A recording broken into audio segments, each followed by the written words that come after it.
하나님의 말씀은 요한복음 1장 29절에서 32절입니다. 한 절씩 교독하시고 32절 합독하도록 하겠습니다.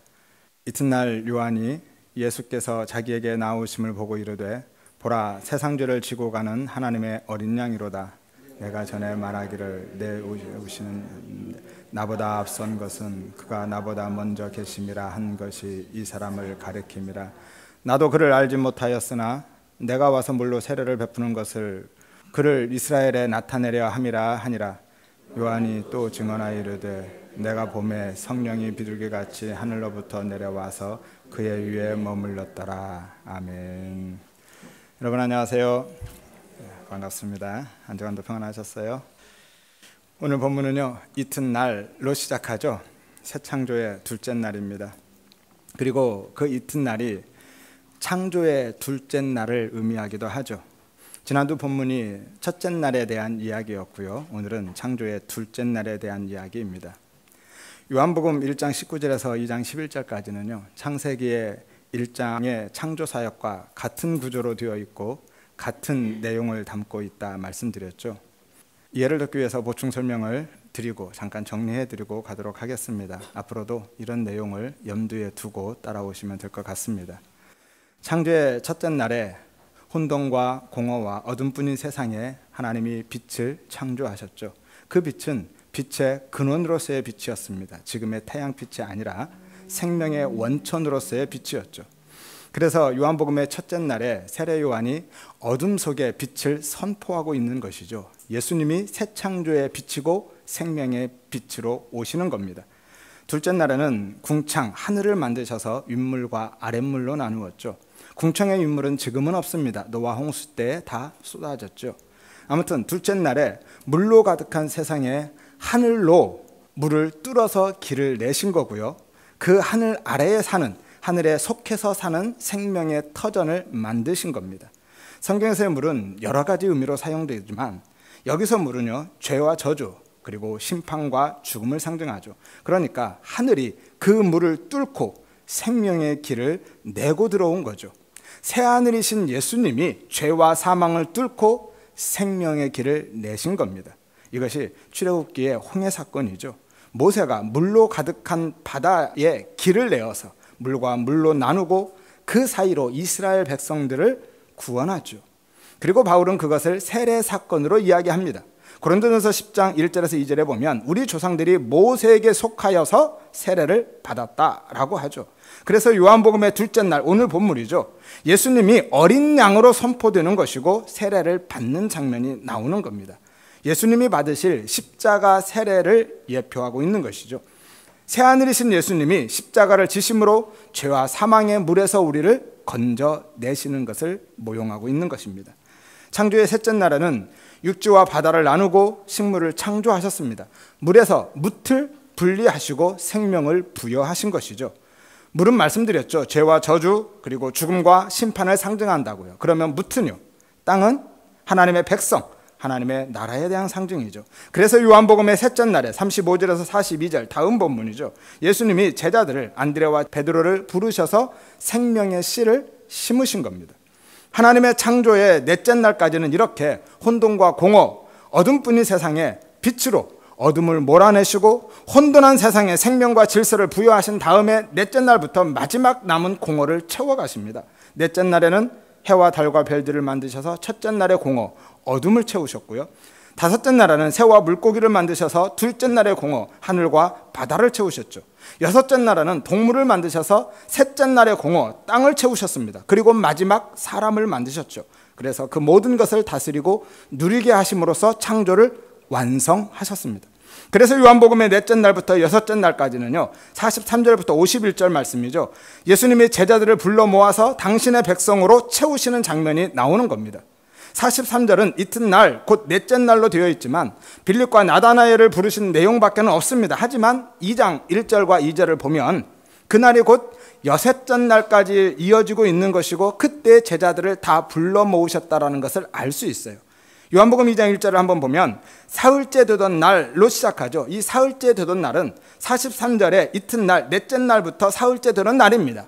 몇째 날이에요? 그러면 일곱째 날이죠. 그러니까 그 본문에 넷째 날부터 여섯째 날까지가 다 포함되어 있는 것이죠.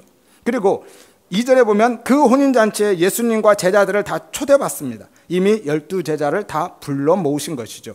이후로는 제자를 부르시는 장면이 없습니다. 그리고 창조의 일곱째 날에는요, 하나님이 안식하시죠. 안식이 뭡니까? 일을 마치고 쉬는 거죠. 그런데 이상하지 않나요? 저만 이상해요? 하나님은 창조주시잖아요. 하나님은 전능하시잖아요. 하나님은 영이시잖아요. 그런데 왜 쉬셔야만 하죠? 하나님이 피곤해서 쉬는 게 말이 안 되죠.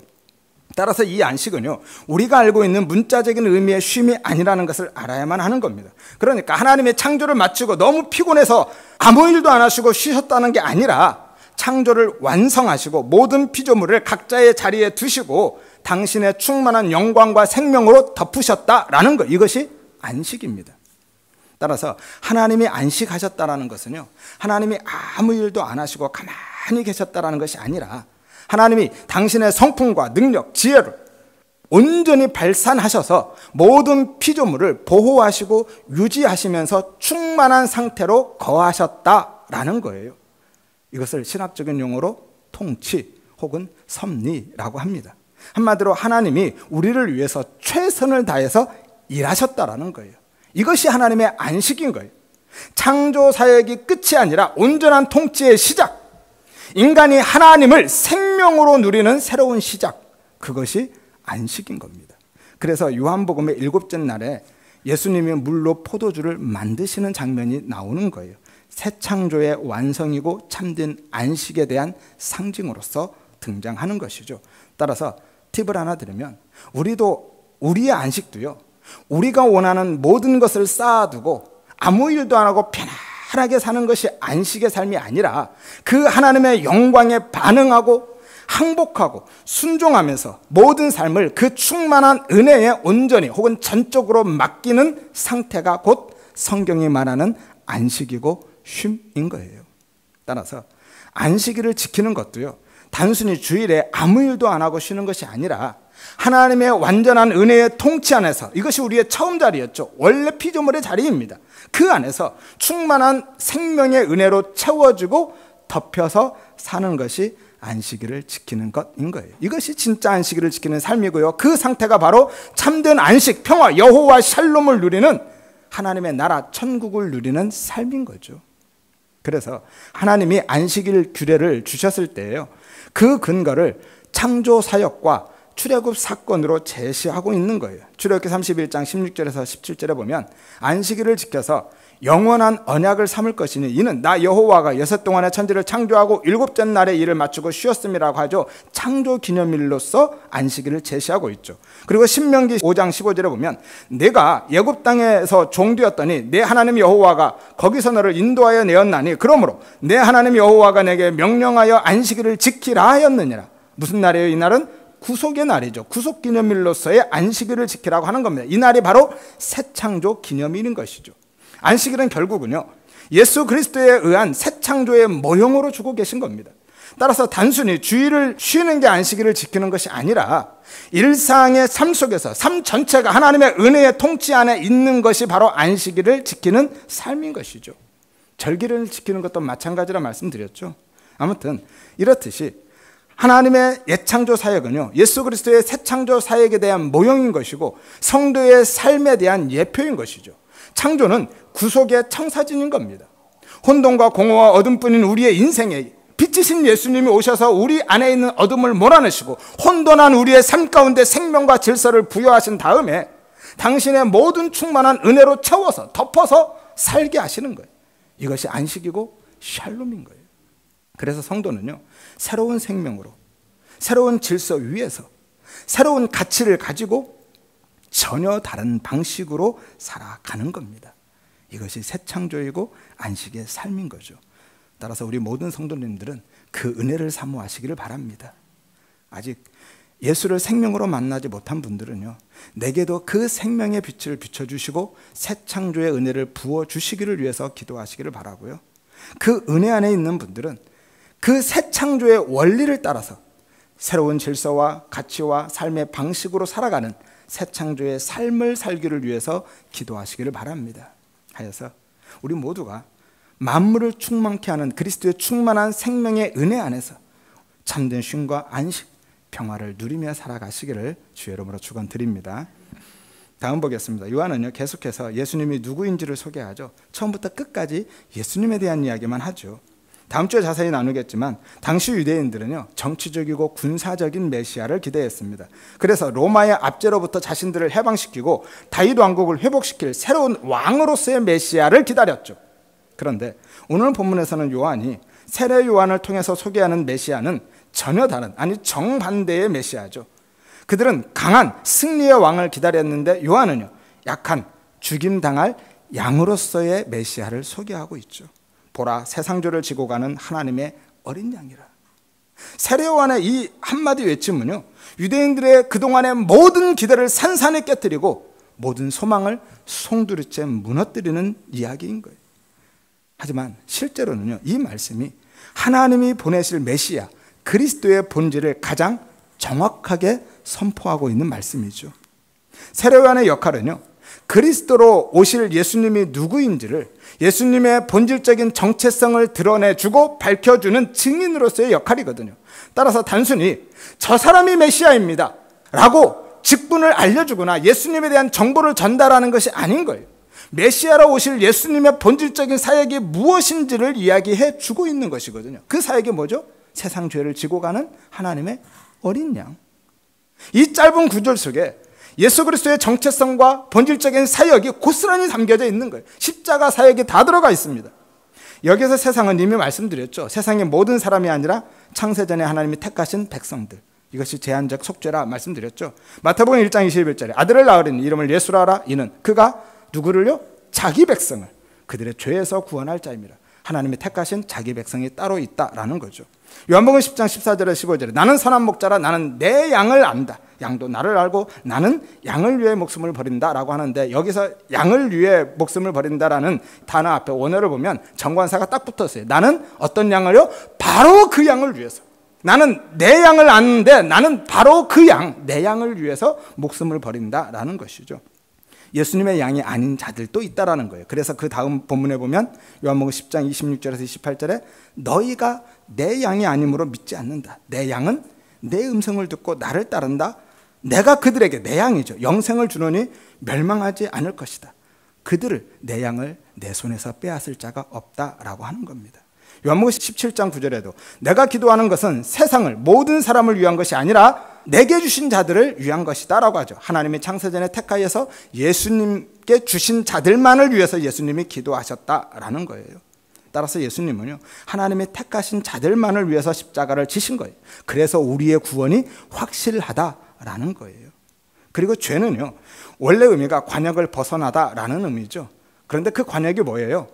하나님이죠. 하나님의 뜻이 관역입니다. 그러면 하나님의 뜻은 뭐예요? 1차적인 하나님의 뜻은 우리의 구원이죠. 하지만 궁극적인 하나님의 뜻은 구원받은 우리가 하나님의 영광의 찬송이 되는 것, 그것이 궁극적인 구원의 목적이고 하나님의 뜻이라고 말씀드렸죠. 에베소서 1장 4절에서 6절입니다. 하나님이 창세전에 그 기쁘신 뜻대로 우리를 선택하고 예정하셔서 아들이 되게 하셨는데, 이는 왜냐하면 예수 안에서 우리에게 거저 주시는 은혜의 영광을 찬송하게 하려고, 영광의 찬송이 되게 하려고. 따라서 죄의 본질은요, 단순히 행위로서의 죄가 아니라, 그러니까 윤리와 도덕 혹은 율법적인 죄들이 아니라 하나님의 구원과 하나님의 영광과 상관없이 나를 바라보고 나만 위해서 사는 것이 본질적인 죄인 것이고, 이것이 바로 성경에서 이야기하고 있는 우상숭배이고 간음인 거예요. 그래서 원어를 보면 단수를 사용하는 겁니다. 우리가 행위로서 짓는 죄들이 아니라 하나님처럼을 꿈꾸며 나만 바라고 살아가는 본질적인 죄를 이야기하고 있는 거예요. 행위로서 짓는 죄들은요, 본질적인 죄의 결과로 나타나는 증상들 뿐이거든요. 따라서 죄를 윤리와 도덕, 율법적인 문제로만 국한시키는 것은, 죄하면 그것만 생각나게 하는 것은요, 사탄의 속임수입니다. 왜죠? 그래서 그것만 생각하게 해서, 윤리와 도덕, 율법적인 것만 생각하게 해서 그것만 붙들고 살게 하는 거거든요. 그래서 진짜 본질적인 죄를 짓게 하는 거예요. 윤리와 도덕, 율법적인 삶을 살아가는 게 죄를 짓는 삶이라는 것이 아니라 그것으로 윤리와 도덕으로 율법적인 삶을 살아가면서 그것으로 내 의를 챙기고 내 의를 삼고 내 가치로 챙겨가는 게 하나님 앞에서 죄다라는 거예요. 또한 지고 간다라는 것은요, 지우다, 제거하다라는 의미인데요. 그리고 지속적인 것을 나타내는 현재 분사이죠. 따라서 우리의 죄를 완전히 혹은 영원히 제거하는 것을 의미합니다. 예수 그리스도의 대속사역은요, 단번에 성취되었지만 그 은혜는, 그 효력은 영원히 지속된다라는 것을 강조해주고 있는 것이죠. 이것을 신학적인 용어로 도말이라고 하는 거예요. 들어보셨죠? 도말. 바를도의 지울 말자입니다. 예수 그리스도의 피를 발라서 완전히 영원히 지워버리는 거죠.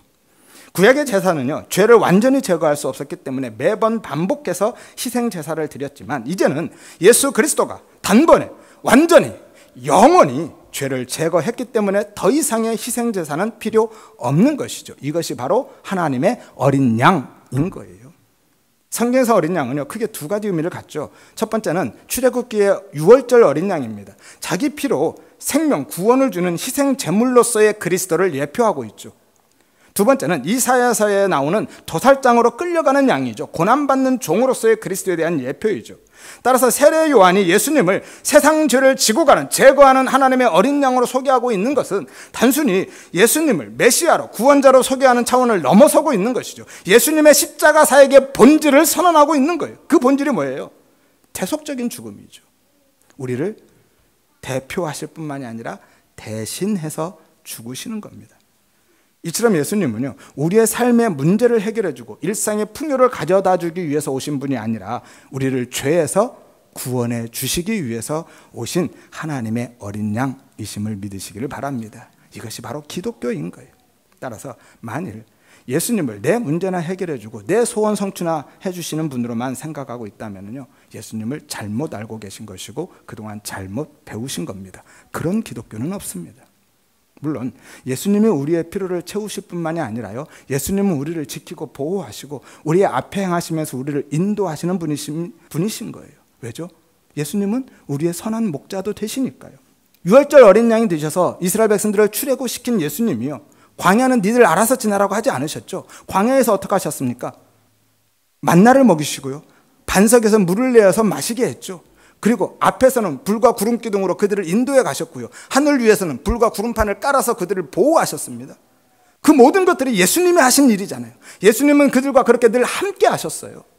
광야 니들이 이제 알아서 지나가라 라고 하지 않으셨어요. 가나안을 들어갈 때도 마찬가지였죠. 니들 능력껏 알아서 이제 들어가 봐 라고 하지 않으셨습니다. 전쟁은 하나님에 속한 것이다. 하나님이 전쟁을 치르고 들어가셨어요. 마치 부모가 아이를 낳은 후에 혼자 알아서 크라고 버려두지 않는 것과 같은 거예요. 빌립보서 4장 19절에 보면 나의 하나님이 그리스도 예수 안에서 너희 모든 쓸 것을 채우신다라고 말씀하죠. 무엇을요? 쓸 것을. 이 쓸 것, 필요, 결핍이라는 의미죠. 중요한 게 이거예요. 우리가 원하는 것이 아니라 우리에게 필요한 것, 우리에게 부족한 것, 아버지시니까 다 채우시는 거예요. 단순히 물질적인 것만을 의미하지도 않습니다. 정서적이고 영적인 모든 필요까지도 포함하고 있는 전인적인 공급이에요.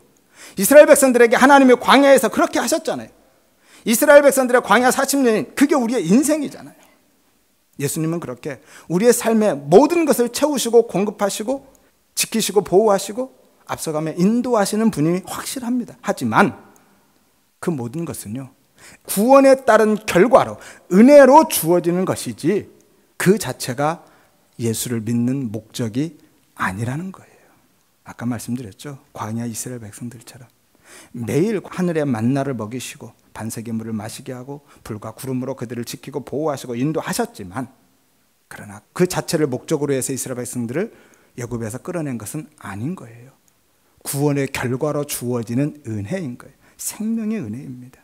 따라서 그 은혜를 아는 사람은요, 예수를 생명으로 만나고 경험한 성도는 비록 광야에서 만나로만 살아도요, 그것을 젖과 꿀이 흐르는 가나안의 부요함으로 누리고 기뻐하고 감사하며 하나님을 사랑하며 살게 되는 거예요. 계시록 2장 9절에 보면 서머나 교회에게 하신 말씀이죠. 내가 너의 환난과 궁핍을 아는데 실상은 네가 가장 부요한 자다라고 말씀하잖아요. 가장 고난당하고 환난당하고 궁핍한 삶을 사는데 그 안에는 예수 그리스도의 생명의 부요함으로 가득하다라는 거예요. 광야에서 하늘의 만나만 먹는데 실제로는 가나안의 모든 풍요를 다 누리고 살아가는 거예요. 이게 신비인 겁니다. 하지만 그 은혜를 모르면요, 내 문제 해결과 내 소원 성취만을 목적으로 해서 예수를 찾는 교인들은요, 그 은혜 안에 살아감에도 불구하고 날마다 원망하고 불평하고 애굽의 고기를 추억하며 툭하면 애굽으로 돌아가자고 하는 거예요. 그거는요, 예수 믿는 것이 아니라 그냥 예수가 필요한 겁니다. 그래서 예수 믿는 것이 신앙생활이 그렇게 힘든 거예요. 분명히 예수를 믿고 예수의 은혜 안에 사는데도 늘 애굽만 보고 있으니까 그 삶이 너무 힘겨운 겁니다. 진짜 하늘의 만나를 가나안의 부유함으로 누리지 못하니까, 그 만나로만 먹으니까, 무교병으로만 먹으니까 그 삶이 얼마나 힘겹겠습니까? 날마다 그 은혜로 살면서도 기쁨도 감사함도 없고요, 오히려 그 삶이, 은혜 안에 있는 삶이, 하나님 나라 천국을 살아가는 그 삶이 고난으로 체감되는 거예요. 그래서 힘든 거예요. 아무튼 예수님이 친히 우리의 죄를 단번에 완전히 영원히 제거하신 하나님의 어린 양이심을 믿으시기를 바랍니다. 구약의 모든 희생제물은요, 하나님의 어린 양으로 오실 예수에 대한 모형이고 그림자인 거죠. 예수님이 진짜 원형이고 실체이신 거예요. 또한 그 어린 양은요, 단순히 우리를 대신하는 희생양이 아니라 앞으로 심판주로 오실 만왕의 왕으로서의 어린 양까지도 포함하는 겁니다. 그래서 계시록 5장에 보면 보좌에 앉으신 어린 양으로 예수님이 등장하는 거예요.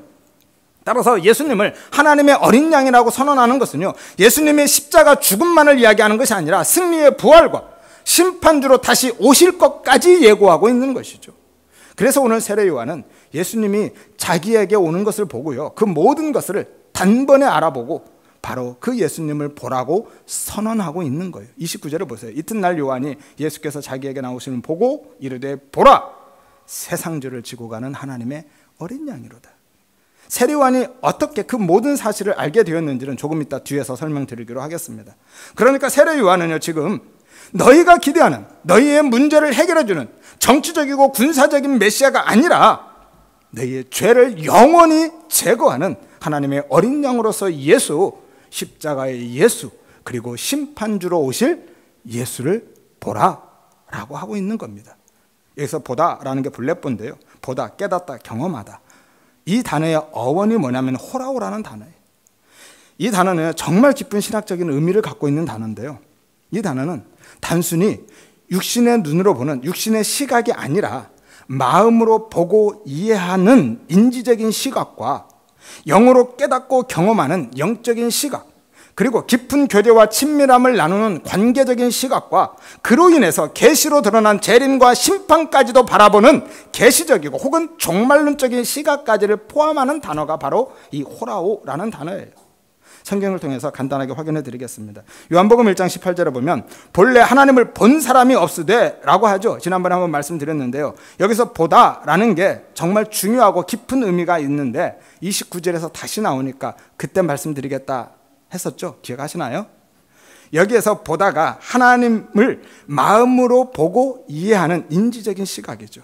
그리고 마태복음 5장 8절에 보면 마음이 청결한 자는 하나님을 볼 것이다 라고 하죠. 여기서 보다가 영적인 시각입니다. 단순한 이해를 넘어서 하나님을 깊이 깨닫고 분별하고 경험하는 것.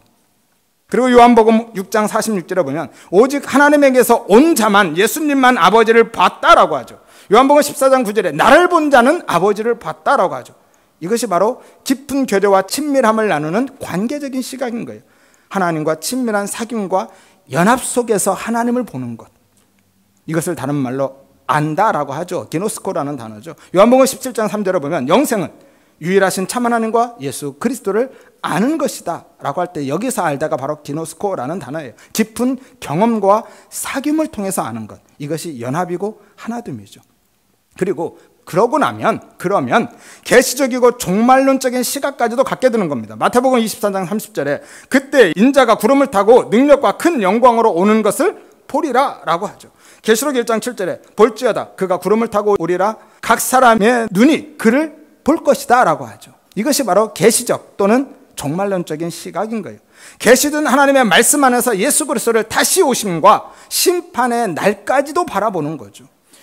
본문 29절에서 하나님의 어린 양을 보라, 호라오 하라는 게 바로 그 모든 것들을 포함하고 있는 거예요. 세례 요한은요, 예수님을 정확히 그렇게 바라본 거예요. 육신적인 시각을 넘어서 인지적이고 영적이고 계시적, 종말론적인 시각으로 예수님을 바라본 겁니다. 그것이 30절 말씀이죠. 내 뒤에 오는 사람이 있는데 나보다 앞선 것은 그가 나보다 먼저 계심이라 라고 하죠. 이 30절 말씀은 15절에서 한번 설명드렸죠. 간단하게 정리해드리면 이렇습니다. 역사적인 시각 안에서 예수님이 세례 요한보다 6개월 늦게 오시죠. 이것이 바로 내 뒤에 오는 분의 의미이죠. 하지만 예수님은 세례 요한보다 앞선 분이죠. 시간의 개념이 아니라 존재의 우월성을 의미한다 말씀드렸죠. 그 존재의 우월성이 뭐예요? 신적 우월함이죠. 태초부터 계신 하나님, 이것이 나보다 먼저 계신 분의 의미입니다. 이처럼 세례 요한은요, 예수님을 유대인으로서의 인간적인 지식과 역사적인 기대를 가지고 바라본 것이 아니라, 또는 드러난 외모나 삶의 배경으로 바라본 것이 아니라, 그런 육신의 시각으로 바라본 것이 아니라 성령의 계시 안에서, 구속사의 빛 안에서 마음으로 보고 영으로 깨닫고 예수와 연합하여서 바라본 겁니다. 그렇게 인지적이고 영적이고 계시적인 종말론적인 시각으로 예수를 본 것이죠. 그래서 십자가로 세상죄를 단번에 영원히 제거하고 심판주로 오실 참된 메시아로, 그리스도로 본 거예요. 이것이 예수를 호라오 하는 겁니다. 그리고 이것이 은혜를 입은 자들의 특징인 거죠. 하나님의 은혜로 하늘의 비밀을 알게 된 사람들은요, 온 마음으로 다해서 모든 시선을 예수 그리스도께 집중하는 거예요. 그렇게 바라보는 겁니다. 그래서 그 예수를 보기 위해서, 알기 위해서 예수를 계시해 놓은 성경을 깊이 상고하고 예수를 전하는 말씀을 부지런히 듣는 거예요. 이것이 예수를 호라오 하는 겁니다. 예수를 바라보는 거예요. 팁을 하나 드리면, 한자에도 보다라는 뜻을 가진 대표적인 단어가 있죠. 두 개가 있는데요. 견과 관이죠. 볼견, 볼관. 견은요, 그냥 눈으로 보는 겁니다. 피상적인 것만 바라보는 거예요. 하지만 관은요, 속까지, 내면까지 보는 것을 관이라고 하죠. 깊은 관찰과 해석까지 포함하는 단어가 이 관이라는 단어입니다. 예컨대 이런 거예요. 견문하면 두루두루 돌아다니면서 그냥 보고 듣는 거죠. 관문이라고 하지 않죠. 하지만 관은 관찰이라는 단어가 있죠.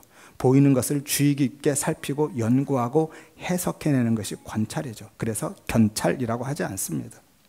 듣다라는 것도 마찬가지인 거예요. 두 단어가 있죠. 문과 청이 있습니다. 들을 문과 들을 청이 있죠. 문은요, 그냥 귀로 듣는 거예요. 하지만 청은요, 마음을 다해서 귀 기울여 듣는 거예요. 순종까지도 포함하고 있는 단어가 이 청이라는 단어예요. 예컨대 소문하면 그냥 들려오는 이야기죠. 하지만 경청하면 마음을 다해서 귀 기울여 듣는 거예요. 그래서 경문이라고 하지 않는 겁니다.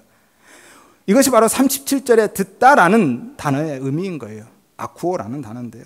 그래서 두 제자가 세례 요한의 말을 듣고 예수님을 따라가 버리는 겁니다. 성도는요, 그렇게 그 어린 양 예수를 관하고 청하는 자인 거예요.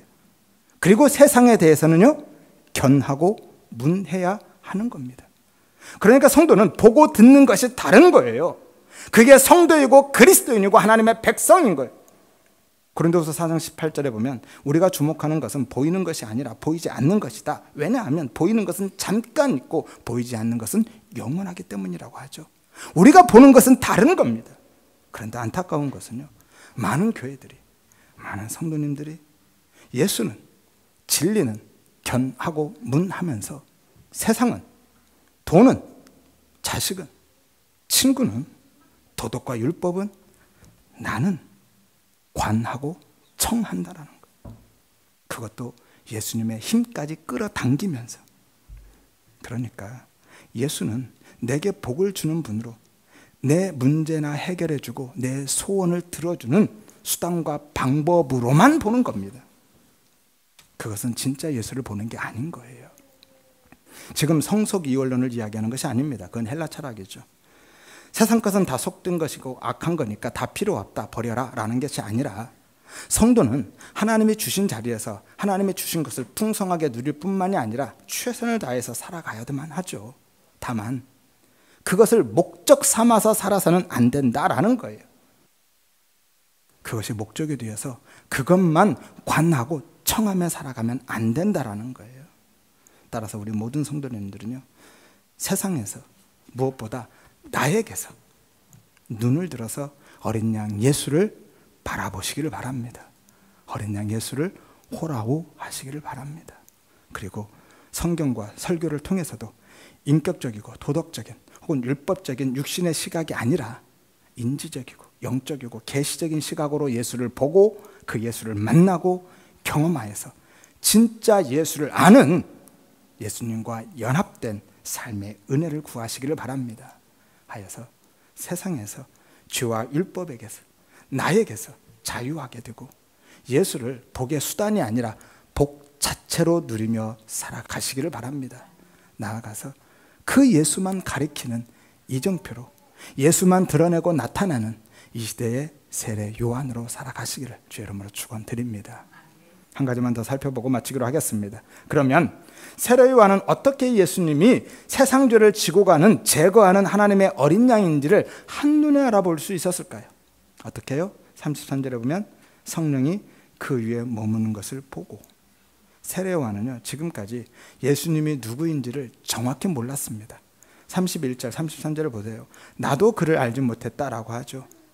예수님과 30년을 사촌으로 가깝게 지냈으면서도요 다른 사람들처럼 세례 요한도 예수님을 그리스도로 알지 못했다라는 거예요. 왜죠? 왜냐하면 복음은 하나님 나라의 비밀이니까요. 하나님이 열어서 보여주지 않으면 보이지 않는 거예요. 이것이 은혜죠.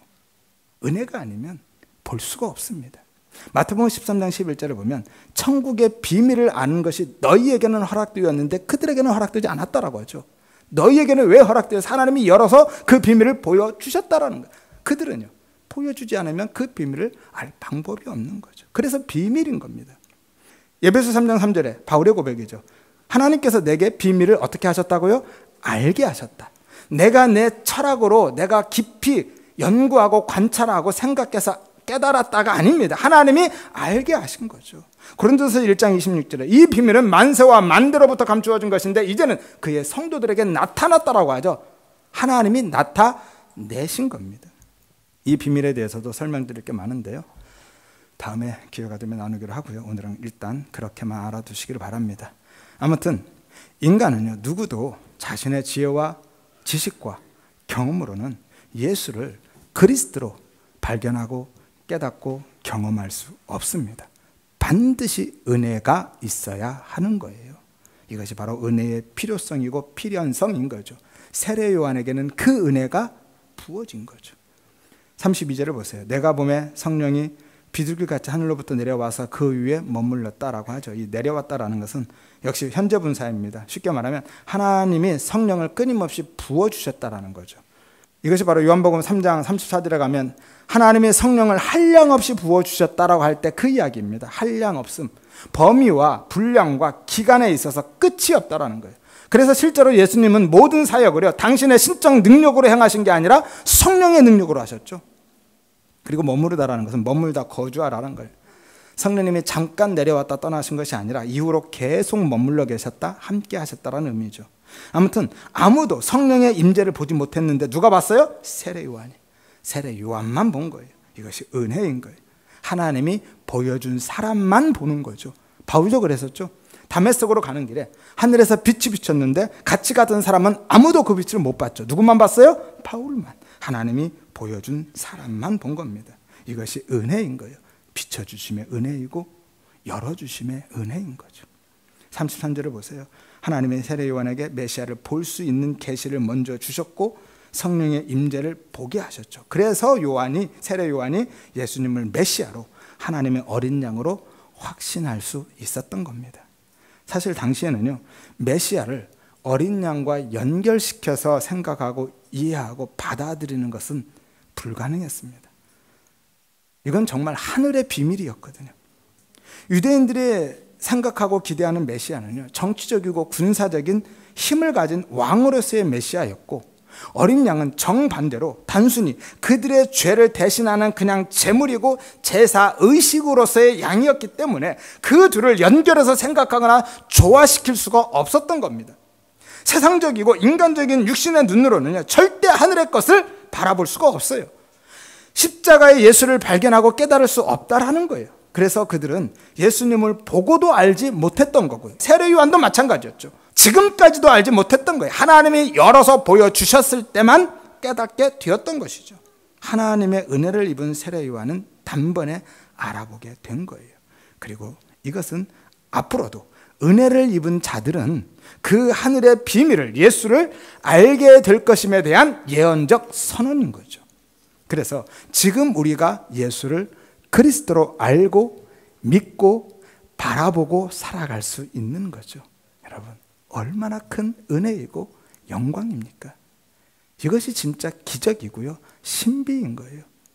제사장들조차도요, 선지자들조차도, 율법 학자들조차도 다 알지 못했던 그 하늘의 비밀을 지금 우리는 누구보다도 명확하게, 확실하게 발견하고 깨달아서 알고 있잖아요. 예수를 그리스도로, 예수를 하나님의 어린 양으로.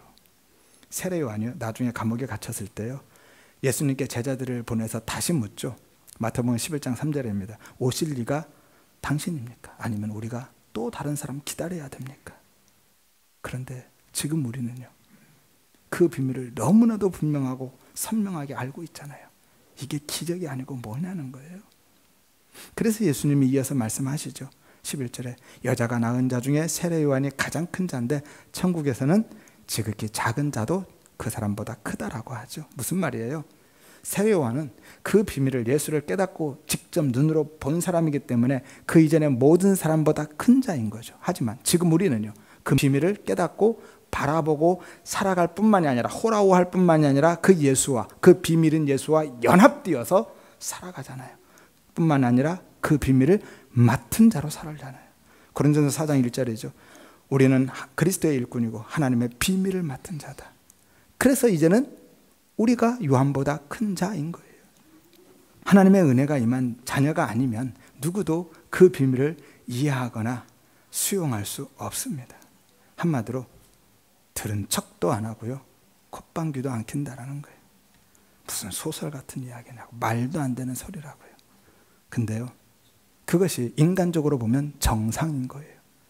그게 믿어지고 그 예수만 바라보고 호라호하고 살아가는 우리가 비정상인 거죠. 그래서 전도가 미련하는 겁니다. 전도라는 것은요, 정말 마른 막대기 혹은 마른 뼈를 향해서 제발 돌아오라고, 제발 살아나야 된다고 외치는 것과 같은 거죠. 예스겔서 37장 4절에 보면 하나님이 예스겔 선지자에게 명령하는데요, 너는 마른 뼈들에게 가서 외치라 라고 하죠. 너희 마른 뼈들아, 여호와의 말씀을 들을지어다 라고 외치라는 거예요. 속된 말로 미친 짓이죠. 생각해 보세요.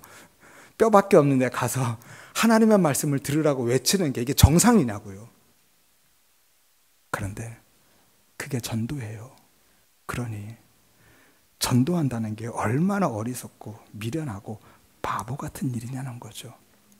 하지만요, 하나님은 그 미련한 것으로 당신의 백성을 건져내시는 분임을 믿으시기를 바랍니다. 고린도전서 1장 21절에 이 세상이 자기 지혜로 하나님을 알지 못함으로 하나님께서 전도에 미련한 것으로 믿는 자들을 구원하시기를 기뻐하셨다라고 하죠. 따라서 전도하다가 너무 실망하지 마세요. 그게 정상입니다. 무슨 이야기를 해도 들은 척도 안 하고 콧방귀도 안 끼는 게 자연스러운 거고 당연한 겁니다. 그런데 그럼에도 불구하고 하나님이 그런 우리를 사용하셔서 은혜의 빛을 그들에게 비춰주셔서 그 빛을 받은 자들은 그 비밀을, 복음을 듣고 마치 자석에 끌리듯이 그냥 쭉 끌려오는 거예요. 이것이 하나님의 택하심을 입은 자녀라는 거예요. 아들인 거죠. 오늘 본문은 없지만요, 예수님이 세례받을 때 하나님이 뭐라고 하시죠?